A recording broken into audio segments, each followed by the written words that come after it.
তো গাইস দেখেন গরম গরম খিচুড়ি রান্না করছে আপনাদের ভাইয়া, পোলাও চাল দিয়ে চিকেন খিচুড়ি। এটা আবার ইলিশ মাছও নিয়েছে, সাথে ডিম নিয়েছে, কত কিছু দেখেন। মানে কোনো কিছু আর বাদ রাখে নাই সে। মরিচ, তারপর লেবু, শসা, আর এখানে আছে আবার চিকেনের ঝোল, সাথে আবার ঘি ডিব্বাও নিয়েছে। দেখেন কত মানে পরিমাণের খাদক। আমি তো খাদক, আমার জামাইও খাদক। আপনাদের ভাইয়াই রান্না করছে সে এখন, সাথে ঘি।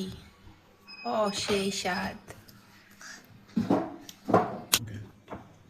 তো তুমি একটু মরিচটা খেয়ে বলো, এর আগে তো মরিচ খাও নাই, আমি খাইছি। তো তুমি আজকে খেয়ে বলো আজকে মরিচটা কেমন।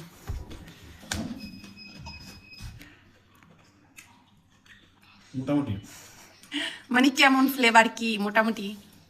ঝাল না মিষ্টিও না, পানি। পানি, ক্যাপসিকামের মতো না? মোটামুটি। আর খিচুড়ি কেমন? খিচুড়ি সেই স্বাদ। তুমি তো রান্না করছো, সেই স্বাদ তো হইবই।